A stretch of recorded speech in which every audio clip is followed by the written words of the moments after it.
Alright, so we have this Series 1500 Cub Cadet here, and this is a long-lost tractor hunt that you guys never have seen. There's a little backstory here.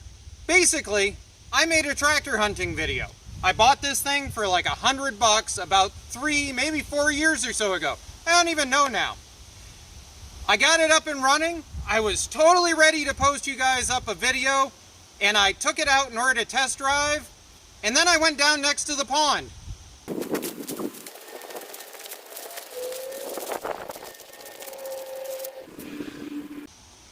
And while I was down next to the pond, I never got to shoot any driving footage for you guys because I blew the transmission to smithereens.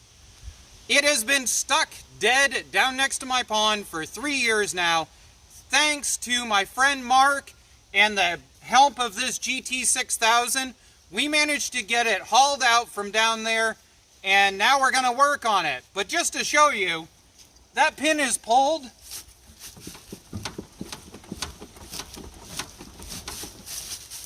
There is no chance of me moving this with these.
Alright, so it's been sitting down there for years, so I guarantee there's a bunch of rat's nests in it. Go ahead, John, pop it open.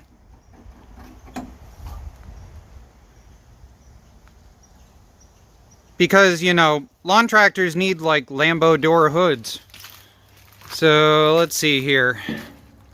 Oh yeah, there's a Furby nest or two in here. Oh yeah, if you look right there on the edge of that starter, you can see it coming out. And you can see some more coming out right there. So yeah, we're gonna pop that entire engine top off of there and see how bad it looks. Nest chunks? Yeah.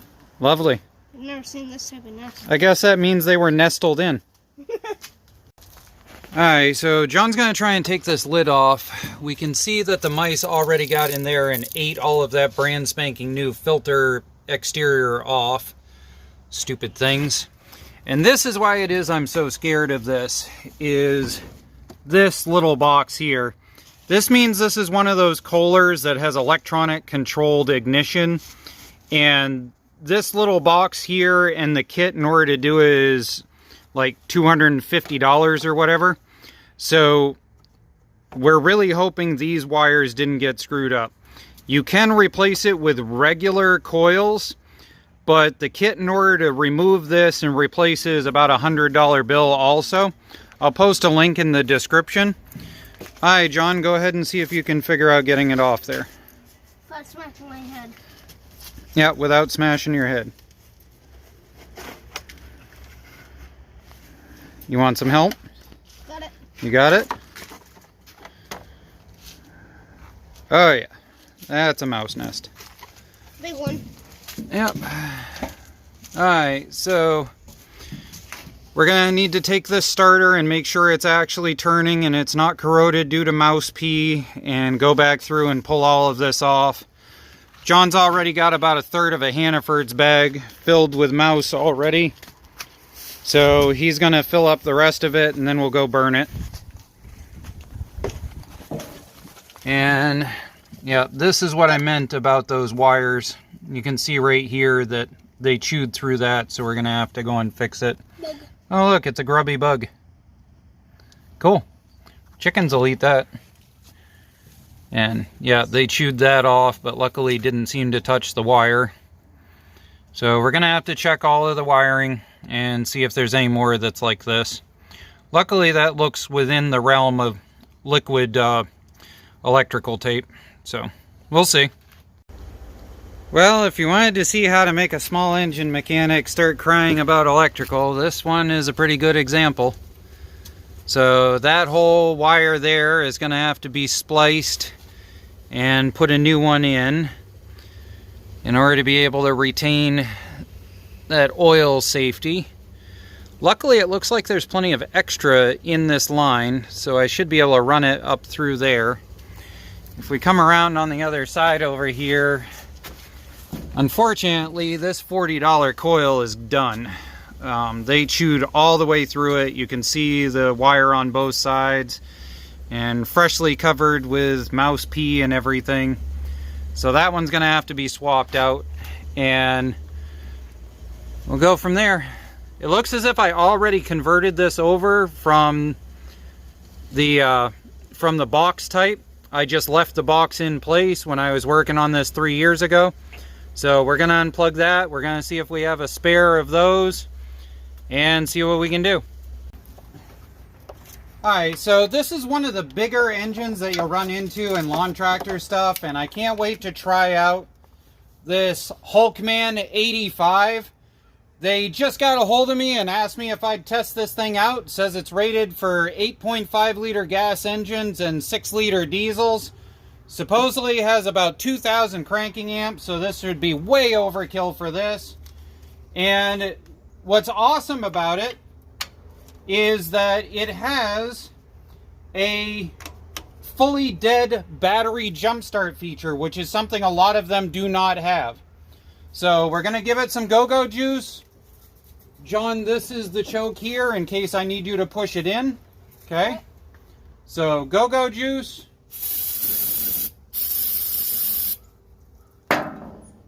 And in theory, if I push both of these at the same time, we should jump even without a battery.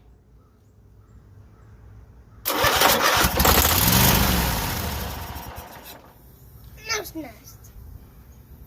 Oh, did you get a mouse nest to the face? No, I saw mouse nest. Okay, let's see if we can get it to prime the pump and fire on gas.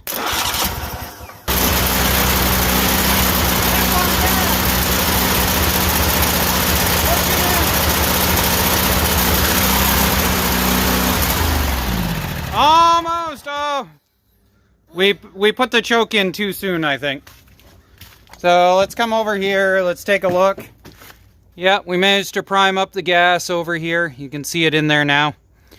And that's the thing about these, you gotta starter fluid them or you gotta go-go juice them in order to get this pulse pump going. If you're just turning it over with the starter, it doesn't seem to turn enough in order to get the pulse pump going. So, another side note on these, always check this hose here. It usually rots out on the back side and has a giant crack in it and it'll stop pulsating. So, we're going to try and get it running just a little bit more and then go from there.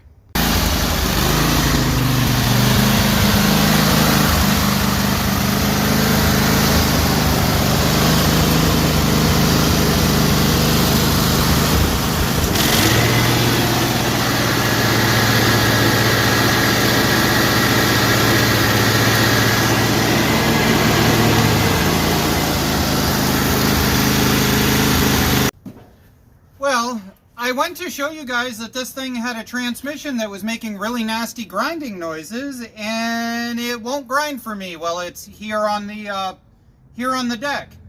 So, as they say in driving, it's one thing to be the pit crew, it's another thing to be the driver that doesn't care because they're always the best. So, we hired John. He doesn't care if he blows it up. So, we're going to start it up and let him back off and see if it'll decide to make horrible noises.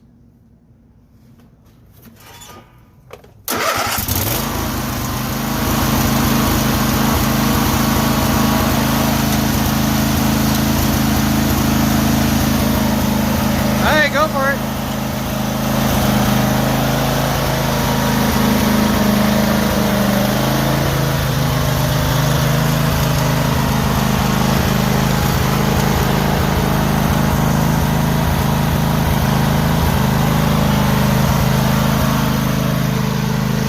It made a liar out of me.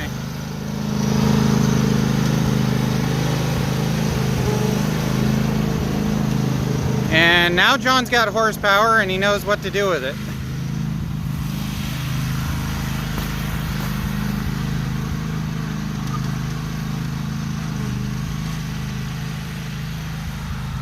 If it dies all the way over there, I'm gonna skin my own child.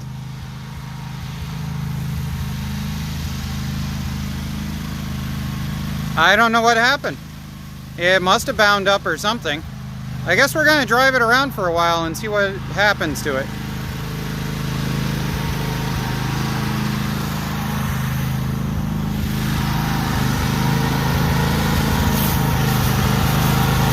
Let's see if it'll mow. That button there. Oh, Nelly.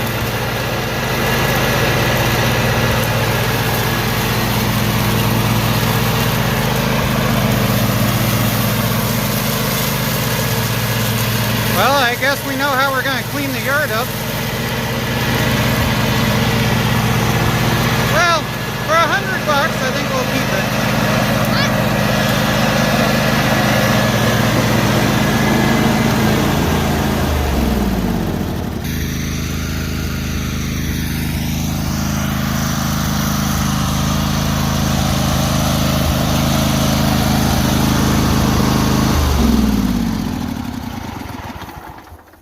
Alright, so I'm out here mowing down our attempt at a garden this year. It got a little out of hand. And talked with a buddy of mine. There's only about one explanation for what happened with this that I can come up with. And it had to have been something that got knocked loose when we were pounding it around. It had to have been something that would manage to lock up both the rear tires at the same time. And it had to be something that was solid. If you take into account all those three things and you look at what those three things look like, they look like the gears on teeth. So, if you've ever worked with differentials, there's only one way with a differential in the rear to end up with that tire and that tire totally stone cold locked together. There's only one way. There's a differential in there and it's got 1, 2, 3, 4 spider gears. And if you were to have one of those spider gears chip a tooth out or catch a tooth and you bound up across all 4 of those spider gears, you'd end up with a locked differential. So the question is, where did that chunk of tooth come from? Which means that transmission, somewhere in it, has a tooth missing on a gear in order to be able to bind up that transmission to the point it was grinding.